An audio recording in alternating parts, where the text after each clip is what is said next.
السلام علیکم ورحمۃ اللہ وبرکاتہ۔ الحمدللہ رب العالمین والعاقبۃ للمتقین والصلاۃ والسلام علی رسولہ الکریم۔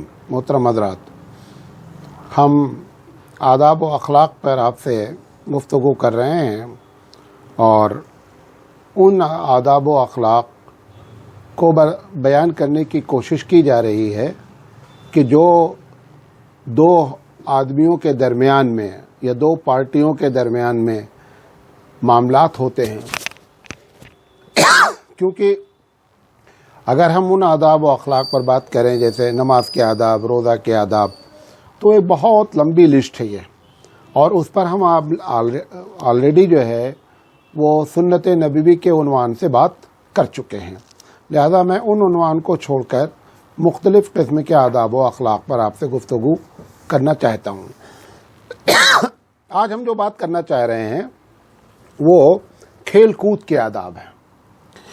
جب کبھی ہم اس قسم کی باتیں کرتے ہیں تو ہمارے جو غیر مسلم لوگ ہوتے ہیں وہ ان سب چیزوں میں بڑا تعجب کرتے ہیں۔ تعجب یہ کرتے ہیں کہ بھئی ہماری زندگی ہم جو چاہیں کھیلیں، جو چاہیں کودیں، لیکن ان کے یہاں ہر چیز میں کیا ہوتا ہے، اسلام کی بات آتی ہے۔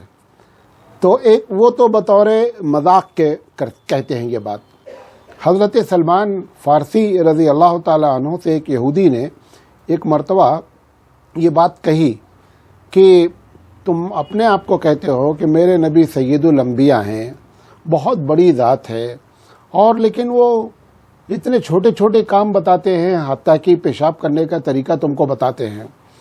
تو اس نے، یہودی نے، بطور طنز اور بطور مذاق کے یہ بات کہی۔ حضرت سلمان فارسی رضی اللہ تعالیٰ عنہ نے اسی بات کو بہت اچھے انداز میں یہ بیان کیا۔ انہوں نے کہا کہ میں تو اسی نبی پر قربان جاتا ہوں جو ہم کو پیشاب کرنے کا طریقہ تک بتاتا ہے۔ تو یہ حقیقت کیا ہے کہ ان لوگوں کا یہ سوچنا بھی اپنی جگہ صحیح ہے، کیونکہ ان کے نزدیک دھرم اور دین جو ہے وہ صرف عبادت کرنے کی حد تک ہے، کہ عبادت کیسے کی جائے یہ بات اگر دھرم بتا دے تو وہ سمجھتے ہیں کہ دھرم کی ذمہ داری اور دین کی ذمہ داری ختم ہو گئی۔ ہمارے یہاں اسلام میں یہ ہے کہ زندگی گزارنے کا سارا طریقہ، پیدائش سے لے کر موت تک ساری تربیت، عبادت، بازار، مسجد، پارلیمنٹ، سیاست، سب کچھ میں اسلام نے کیا کیا ہے، ہماری رہبری کی ہے۔ تو اس لیے ہمارے لیے کوئی نئی چیز نہیں ہے۔ یہ ایک الگ بات ہے کہ ہمارے مسلمان بھائی بھی جب اس قسم کی باتیں ہوتی ہیں تو ان کو چونکہ علم نہیں ہے، لہذا وہ بھی اس قسم کا اندر جو ہے کہ اس مولانا لوگوں کو، مفتی لوگوں کو ہر چیز میں دیکھو تو جائز ہے، ناجائز ہے، ایسے وہ کمنٹ کرتے رہتے ہیں۔ حالانکہ یہ جملہ بولنا نہیں چاہیے، کیونکہ جائز اور ناجائز کا تعلق قرآن اور حدیث سے ہوتا ہے، صحابہ کے عمل سے ہوتا ہے، ان کی زندگیوں سے ہوتا ہے۔ جب کوئی آدمی، جب کوئی مولوی کسی کے جائز ناجائز کا فتویٰ دیتا ہے تو وہ اپنی جیب سے نکال کر کے فتویٰ نہیں بیان کرتا، قرآن حدیث کی بات بیان کرتا ہے۔ لہذا اس قسم کی باتیں ہم لوگوں کو کم سے کم قطعی نہیں کرنا چاہیے، کیونکہ دین کو تقسیم کر دیا گیا، اور تقسیم کرنے کی وجہ سے دین اور دنیا الگ الگ ہم نے گفتگو شروع کر دی، تقریریں ہونے لگیں، دنیاوی تعلیمات، دینی تعلیمات، اس قسم کی باتیں جب ہونے لگی تو یہ نتیجہ نکلا کہ مسلمان بھی یہ سمجھنے لگے کہ دین الگ ہے اور دنیا الگ ہے۔ حالانکہ ہمارے نزدیک، یعنی ہمارے سے مراد اسلام میں، دین اور دنیا کوئی چیز نہیں ہے، دونوں سب ایک ہے۔ جس کام میں بھی آپ ثواب کی نیت سے کام کریں گے، اللہ کی رضا کے لیے کام کریں گے، اسلام اور مسلمانوں کے لیے اور انسانیت کے لیے کام کریں گے، وہ دین ہے۔ تو اس لیے کھیل کود کے بارے میں اسلام نے ہمیں کیا آداب بتائے، کن چیزوں سے منع کیا، اور اس کی بنیادی باتیں کیا ہیں، وہ باتیں آپ کے سامنے رکھنا چاہتے ہیں۔ ویسے کھیل کود کو قرآن میں اگر اٹھا کر کے دیکھیں تو انما هذه الحیاۃ الدنیا لہو و لعب، قرآن میں جہاں بھی استعمال ہوا ہے کھیل کود کا ذکر، وہاں پر کوئی مطلب بہت ہی زیادہ اچھائی کے معنی میں استعمال نہیں ہوا ہے، بلکہ اس کی مذمت کے طور پر استعمال ہوا ہے۔ اب آدمی جو کھیلتا ہے، جو آج نظریہ بن گیا ہے کھیل کا، جیسے بیڈمنٹن ہے یا کرکٹ ہے، یہ اگر کھیل بطور پیشہ کے ہے، یہ اسلام پسند نہیں کرتا ہے۔ اسلام پیشے کے طور پر کسی بھی کھیل کو پسند نہیں کرتا ہے کہ آپ اس کا پیشہ اختیار کر لیں اور اس سے کمائی کریں، یہ اسلام کا مقصد نہیں ہے۔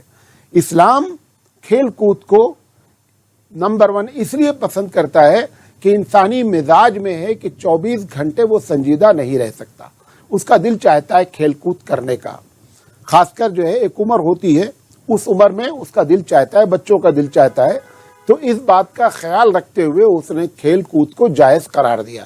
ناجائز جس کو قرار دیا اس کے بارے میں ہم اب بات کریں گے انشاءاللہ، نمبر 1۔ نمبر 2، ان کھیل کودوں کو اسلام نے سراہا اور اللہ کے رسول صلی اللہ علیہ وسلم نے اس کو بیان کرنے کی کوشش کی جس سے ایک انسان کی صحت اچھی رہے، کیونکہ نبی کریم صلی اللہ علیہ وسلم نے فرمایا کہ قوی مومن، طاقت والا مومن ضعیف مومن سے افضل ہے، لہذا اپنے آپ کو صحت مند رکھنا یہ اسلامی ایک پالیسی ہے۔ تو جو بھی کھیل کود ہے جس میں آدمی کی صحت اچھی رہے، جیسے آپ کے تیراکی ہے، گھڑ سواری ہے، یہ سارے وہ کھیل ہیں کہ جس سے انسان کی صحت اچھی رہتی ہے، کشتی ہے، اس سے انسان کی صحت اچھی رہتی ہے۔ تو دوسرا نظریہ یہ ہے، پہلا نظریہ یہ ہے کہ ہماری فطرت ہے، اس کا خیال رکھا گیا۔ دوسری ضرورت کیا ہے کہ ہمارے جسم میں صحت ایک انسانی ضرورت ہے، لہذا تمام چیزوں میں، کھانے پینے میں، سب میں اسلام نے رہنمائی کی ہے اس بات کی کہ جس سے صحت انسان کی اچھی رہے۔ دوسری وجہ جو ہے وہ صحت ہے۔ تیسری وجہ یہ ہے ضرورت ہے، کھیل کود ایک ضرورت ہے۔ ضرورت سے مراد کیا ہے؟ مثال کے طور پر دشمن کا حملہ ہے، اب دشمن جب کسی پر حملہ کرتا ہے تو 2 چیزیں آپ کو ضرورت ہے کہ آپ اس دشمن کا مقابلہ جن ہتھیاروں سے کر سکتے ہیں ان ہتھیاروں کا سیکھنا ہے، نمبر 1، اور دشمن کے مقابلے کے لیے طاقت کی ضرورت ہے، لہذا آپ کو اس کے پہلے بتایا کہ صحت اچھی رہے۔ تو یہ تیسری بنیادی چیز ہے کہ وہ کھیل کود کے لیے جو ہے وہ گنجائش پیدا کرتا ہے۔ تو 3 باتیں بنیادی ہو گئی، یہ مطلب آپ کو ایک اصولی طور پر بتا رہا ہوں کہ یہ 3 باتوں کی وجہ سے اسلام نے کھیل کود کی اجازت دی اور کھیل کود کے آداب بیان فرمائے۔ اچھا، اب جو اس کا اصل اصول ہے وہ آپ کو بتانا چاہتا ہوں کہ کچھ کھیل ایسے ہیں کہ جس کو اسلام نے نام لے کر کے منع کر دیا۔ اگر وہ منع کر دیا نام لے کر کے، اب آپ اس میں کتنی بھی مصلحت نکالیں تو اس پر ہمارے یہاں فتویٰ یہ ہے کہ اس کھیل کو نہ کھیلا جائے، جس میں جیسے شطرنج کے بارے میں کہا گیا۔ کیا کہا گیا؟ شطرنج کے بارے میں، اور چوسا۔ نبی کے امداد کے زمانے میں زمین پر گاڑیاں بنا کر کے پاسا پھینکتے تھے، وہ پاسا کے ذریعے چونکہ اس میں جوا کھیلا جاتا تھا، لہذا اللہ کے رسول صلی اللہ علیہ وسلم نے اس پاسا پھینکنے والے اور شطرنج ان دونوں کا نام لے کر کے ان کھیلوں کو منع کیا۔ تو ایک وجہ ہے کہ کھیل کا نام لے کر کے اگر منع کیا گیا ہے تو ایسے کھیل سے مسلمان کو پرہیز کرنا چاہیے، یہ آداب میں ہے، نمبر 1۔ نمبر 2، کوئی بھی ایسا کھیل جس میں ایک جان کو نقصان پہنچے، یہ دوسرا اصول ہے۔ جیسے آپ صلی اللہ علیہ وسلم نے جو ہے وہ ابو داؤد شریف کی روایت ہے کہ جانوروں کو لڑانا، مرغا ہے، بھیڑا ہے، بہت سے بٹیر ہیں، تیتر ہیں، یہ لڑائے جاتے ہیں، تو 2 آدمی بیٹھ کر کے لڑاتے ہیں، چاہے اس میں جوا کھیلیں یا نہ کھیلیں۔ ویسے تو جوا کھیلا جاتا ہے کہ جس کا مرغا جیت جائے گا وہ 10,000 روپے پائے گا، لیکن تکلیف کس کو ہے؟ تکلیف اس جانور کو ہے۔ تو دوسرا اصول کیا بنایا ہے اسلام نے کہ اگر کسی بھی کھیل میں، جیسے بعض علاقوں میں، کیرلا میں ہے، آندھرا میں ہے، بیلوں کو دوڑاتے ہیں، یا بعض جگہ پر آپ دیکھتے بہت بڑا بڑا میچ ہوتا ہے کہ بیلوں کو شراب پلا دیتے ہیں، پھر ایک آدمی میدان میں جو ہے اترتا ہے اور ان بیلوں کے ساتھ جو ہے کھیلتا ہے، اور وہ کبھی وہ اس کو مار دیتا ہے، کبھی وہ اس کو مار دیتا ہے۔ تو بہرحال پالیسی کیا ہے؟ جان کا نقصان نہیں ہونا، جانوروں کے کسی بھی جان کے نقصان کو اسلام پسند نہیں کرتا۔ حالانکہ اسلام شکار کو پسند کرتا ہے، شکار میں کبھی بھی اس بات کو پسند نہیں کرتا ہے کہ آپ محض اپنے نشانے کو ٹھیک کرنے کے لیے جاندار کو ماریں اور اس کو نہ کھائیں، نہیں، شکار ضرورت کے لیے اسلام پسند کرتا ہے، بغیر ضرورت کے پسند نہیں کرتا۔ تو دوسری بنیادی، کوئی بھی ایسا کھیل جس میں کسی کی جان کو تکلیف پہنچ رہی ہے، جانور کو خاص کر، اس کو اسلام نے کیا کر دیا ہے؟ منع۔ اب اگر اس نے نام لے کر کے ایک جانور کا منع کیا ہے، آپ بولیں چلو دوسرا نہیں منع، نہیں، کوئی بھی ایک حدیث آ گئی ہے تو اس پر قیاس کرتے ہوئے تمام جانوروں کا وہی حکم لگایا جائے گا۔ نمبر 3، انسان کے جانوں کو جس چیز سے نقصان پہنچے، جیسے یہ باکسنگ ہوتی ہے کہ جس میں وہ آدمی کا منہ ٹوٹ جاتا ہے، سر ٹوٹ جاتا ہے، پٹکا جاتا ہے، ایسے تمام جس میں انسانی جان، کیونکہ انسانی جان تو بنسبت جانور کے جانوں سے زیادہ محترم ہے، تو یہ تیسری بات ہو گئی کہ اگر انسان کے کو نقصان پہنچ رہا ہے اور وہ کھیل کھیلا جا رہا ہے تو اسلام اس کو بھی پسند نہیں کرتا ہے۔ تو پہلا ہو گیا جو نام لے کر کے منع کر دیا ہے، اس کے آداب ہم کو جاننا چاہیے۔ نمبر 2، وہ کھیل کہ جس کھیل میں جانور کو تکلیف پہنچے۔ نمبر 3، وہ کھیل جس میں انسانوں کو تکلیف پہنچے۔ نمبر 4، وہ کھیل جو ہر حال میں جوا کے طور پہ کھیلا جاتا ہو۔ اور نمبر 5، وہ کھیل کہ جس کا تعلق کسی دوسری قوم کے عقیدے سے ہو، دوسری قوم کے عقیدے سے ہو۔ اس میں عقیدے سے مراد یہ ہوتا ہے کہ وہ ان کا دھارمک عقیدہ ہوتا ہے کہ یہ کھیل کھیلنا ہے اور یہ ہمارا دھرم، جیسے بسنت ہے، بسنت ایک کھیل کھیلا جاتا ہے پتنگ بازی کا، لیکن اس کے پیچھے ایک عقیدہ ہے، بات سمجھے نہیں سمجھے؟ یا جیسے ایک تہوار ویلنٹائن ڈیز منایا جاتا ہے، اس کے پیچھے ایک عقیدہ ہے۔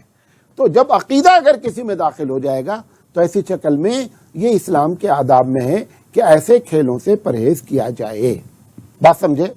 یہ نمبر 1 بات ہو گئی۔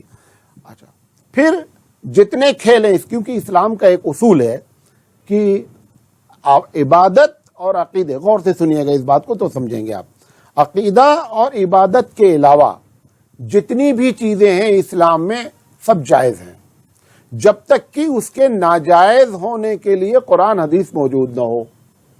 تو میں نے یہ اصول کے تحت بتا دیا کہ جو منع ہے اس میں، تو اب جب ساری چیزیں جائز ہیں جب تک کہ منع نہ ہو، تو ہزاروں ایسے گیم ہوں گے جن کا اسلام میں نام، مثال طور پہ کیرم ہے۔ نبی کریم صلی اللہ علیہ وسلم کے زمانے میں عرب لوگ کیرم نہیں جانتے تھے۔ اب ایک آدمی پوچھتا ہے کہ مولانا صاحب کیرم کھیلنا جائز ہے کہ نہیں جائز ہے، تو ہم دیکھیں گے یہ کہ وہ جو ہم نے 5 اصول آپ کو بیان کیے اس سے وہ ٹکرا رہا ہے یا نہیں ٹکرا رہا ہے۔ اگر نہیں ٹکرا رہا ہے تو ہم بولیں گے اسلام میں اس چیز کی اجازت ہے، آداب میں داخل ہے۔ اب کچھ باتیں ایسی ہیں جو کھیل میں نہیں ہونی چاہیے، اگر وہ کھیل میں ہو رہی ہیں تو پھر ایسی شکل میں وہ کھیل بھی کھیلنا ناجائز ہو جاتا ہے۔ تو آداب میں نے یہاں پہ 8-10 چیزیں لکھی ہیں۔ سب سے پہلی چیز، کوئی کھیل ایسا نہیں ہو، مثال کے طور پہ کرکٹ ہے، اگر کرکٹ میں یہ شرط نہیں رکھی گئی کہ نماز کا وقت ہوگا تو گیم بند کیا جائے گا۔ کرکٹ ایک ایسا گیم ہے کہ چلتا رہا تو اگر آپ کی بیٹنگ آ گئی ہے یا آپ فیلڈر بنے ہوئے تو آپ میدان چھوڑ کر کے جا نہیں سکتے، آپ ہر حال میں میدان میں رہنا، اگر جمعہ کا وقت آ گیا ہے تو جمعہ چھوڑنا ہے۔ اب اگر یہ کھیل کھیلنا ہی ہے، خاص کر مسلم ممالک، اسلامی ممالک کو چاہیے کہ کرکٹ اگر کھیلیں تو شرط رکھیں کہ بھائی اگر 10 بجے میچ شروع ہو رہا ہے تو 1 سے لے کر کے 2 تک میچ بند کیا جائے گا، عصر کا وقت جب آئے گا تو میچ بند کیا جائے گا۔ اگر ایسی چیزیں ہیں تو پھر کرکٹ کا کھیلنا جائز ہو جائے گا۔ یا کوئی بھی ایسی چیز کہ جس میں نماز کے وقت کو ضائع کرنا پڑتا ہے، یعنی اصول ہی ایسا ہے کہ جیسے نماز کے وقت کو کیا کرنا پڑتا ہے، ضائع کرنا پڑتا ہے، اگر یہ بات ہے تو پھر جو ہے وہ اسلام ایسے کھیل کو پسند نہیں کرے گا۔ تو انہماک اتنا، نمبر 1 کہ فرائض سے غفلت نہیں ہونی چاہیے۔ نمبر 2، اتنا زیادہ آدمی منہمک نہ ہو جائے کہ کھانے پینے کا کچھ پتہ ہی نہ رہے۔ ابھی جو گیم آپ کے چل رہا تھا جس میں سینکڑوں لوگوں نے اپنی جانیں دے ڈالی، بچوں نے اپنے آپ کو مار ڈالا، سوسائڈ کر لیا، قتل کر لیا، چھت سے کود پڑے، یہ جو ایک کھیل ہے، یہ کھیل یہ بھی اسلام میں منع ہے کہ جس میں اتنا انہماک ہو جائے، اتنا آدمی کا دل لگ جائے کہ وہ پتہ ہی نہ پائے کہ ہم کیا ہیں، ایسے کھیل کو بھی اسلام پسند نہیں کرتا ہے۔ نمبر 3، کوئی ایسا کھیل ہو کہ جس میں بے مطلب کا پیسہ خرچہ ہو رہا، کھیل کے سامان خریدنے میں اتنا مہنگا سامان ہے کہ خریدا جا رہا ہے۔ اگر اسراف، کیونکہ اسلام میں اسراف اور تبذیر منع ہے، لہذا اس بات کو خیال رکھا جائے۔ چوتھا اور بڑا اہم پوائنٹ یہ ہے آداب میں کہ کوئی بھی کھیل ایسا نہیں اسلام میں کھیلنا چاہیے کہ جس میں آپ کو ہر حال میں سطر کھول کر ہی کھیلنا پڑے. مثال کے طور پر بیڈمنٹن ہے. اب بیڈمنٹن اگر آپ ڈسٹرکٹ لیول پر بھی جاتے ہیں, یا تو آپ کھیلیں اپنے طور پر اور آپ طے کر لیں کہ مجھے پروفیشنلی طور پر پیشہ ورانہ یہ کھیل نہیں کھیلنا ہے, اپنے محلے میں کھیلنا ہے, اپنے گھر میں کھیلنا ہے, کھیلتے رہیں. لیکن یہ کہ ہم کو جانا ہے. اب مثال طور پر ایک لڑکی کھیل رہی ہے, اس کو ہر حال میں کیا کرنا ہے, منی اسکرٹ پہن کر کے ہی وہ گیم کھیلنا ہے. یا ایک عورت جا رہی ہے سوئمنگ کے لیے, کمپٹیشن کے لیے, اس کو جو ڈریس پہننا ہے وہ ہر حال میں اسلام میں حرام اور منع ہے. تو ایسی چیز کوئی بھی اسلام میں کھیل میں کہ جس میں سطر کے کھلنے کا اندیشہ ہو, ایسا کھیل اسلام میں پھر جائز نہیں ہوگا. اسی طریقے سے بعض کھیل ہوتے ہیں کہ جس میں اختلاط ہوتا ہے, مرد اور عورت مل کے کھیلتے ہیں. اگر کوئی بھی ایسا ایک کھیل ہوتا ہے بردر اینڈ سسٹر کے نام پہ, کالجوں وغیرہ میں, چھوٹے اسکولوں میں 8ویں 10ویں کے تک جہاں پڑھایا جاتا ہے وہاں پہ یہ کھیل کھلایا جاتا ہے. اب وہ کیا ہوتا ہے کہ آنکھ بند کر کے کھیلنا ہے, اور اس وقت تم جیت جاؤ گے جب تم لڑکی کو پکڑ لو. تو یہ سب عیاشی کے طریقے ہیں. تو انہوں نے ایک دوسرے انداز میں جو ہے بردر اینڈ سسٹر کے نام پہ وہ کھیل رکھ رکھا ہے. تو اگر ایسا کھیل ہے کہ جس میں اختلاط ہونے کی چیزیں ہیں, تو پھر وہ کھیل کے آداب ہمارے پاس, آداب کھیل کود کا آداب ہے, اس میں اس بات کا خیال رکھنا چاہیے. اسی طریقے سے جو چیزیں اسلام میں پہلے سے منع ہے, مثال کے طور پر کھیل تو کھیلا جائے گا لیکن ڈانس اس میں شامل ہوگا, اس میں میوزک شامل ہوگی, اس میں حرام چیزیں شامل ہوں گی, تو پھر ایسی شکل میں وہ کھیل کھیلنے کی اجازت نہیں ہوگی. اسی طریقے سے کوئی بھی کھیل ایسا ہو, جائز کھیل بھی ایسا ہو, اگر اس میں آپ نے سٹے بازی کر لیا, میچ فکسنگ کر لیا, یا جوا ہو گیا, تو پھر ایسی شکل میں وہ کھیل کیا ہے, ہمارے یہاں آداب کے خلاف ہے. یا یہ کہ کھیل, جیسے میں نے اس کے پہلے بتایا کہ وہ تشبہ بالکفار ہے, وہ کھیل جو ہے وہ کسی کافر کا کھیل ہے, اس کے علاوہ کوئی دوسرا نہیں کھیلتا. ورنہ اور جتنے چیزیں جو میں نے بتائی آپ کو, اس لحاظ سے آپ کھیل دیکھنا بھی جائز ہے, کرنا بھی جائز ہے. اللہ کے رسول صلی اللہ علیہ وسلم عید کے دن حضرت عائشہ صدیقہ رضی اللہ تعالیٰ عنہ بیان کرتی, صحیح حدیث ہے, کہ کچھ لوگ لاٹھی کا کھیل دکھلا رہے تھے. حضرت عائشہ صدیقہ رضی اللہ تعالیٰ عنہ نے کہا میں بھی دیکھوں گی. نبی کریم صلی اللہ علیہ وسلم کھڑے ہو گئے, گھر کی دیوار چھوٹی تھی, حضرت عائشہ صدیقہ رضی اللہ تعالیٰ عنہ آپ کے پیچھے کھڑی ہو گئی اور آپ کے کندھے سے جھانک کر کے جو ہے وہ کھیل دیکھتی رہی, اور کافی دیر تک کھیل آپ صلی اللہ علیہ وسلم نے ان کو دکھلایا. کیونکہ اس میں کیا تھا, ایک کرتب تھا, نہ اس میں کوئی ایسی چیز تھی کہ جو اسلامی لحاظ سے منع ہو. لہذا ان باتوں کا خیال رکھتے ہوئے کھیل کا کھیلنا اور دیکھنا دونوں جائز ہے. اب بعض چیزیں ایسی ہیں کہ علماء کرام میری سمجھ سے اس کی کسی وجہ سے اس کو ناجائز, جیسے لوڈو کہہ دیتے ہیں لوڈو ناجائز ہے. اب لوڈو میں کوئی ایسی چیز نہیں ہے کہ جو ناجائز ہونے کی وجہ بیان کی جائے, جب تک کہ جوا نہ کھیلا جائے. تو جوا تو وہ لوگ کھانا کھانے میں جوا کھیل لیتے ہیں کہ اگر تم نے 1 کلو مٹھائی کھا لیا تو تم کو 2000 روپے دو, تو کھانا ناجائز ہو. تو پتہ چلا جوا ناجائز ہوا, کھیل ناجائز نہیں ہوا, کھانا ناجائز نہیں ہوا. تو اس بات کو مد نظر رکھتے ہوئے آداب جو کھیل کے بیان کیے گئے یہ آپ کے سامنے بات رکھنا چاہتے تھے. اللہ تعالیٰ سے دعا ہے کہ اللہ تعالیٰ کہنے سے زیادہ عمل کرنے کی توفیق عطا فرمائے. وآخر دعوانا ان الحمد للہ رب العالمین.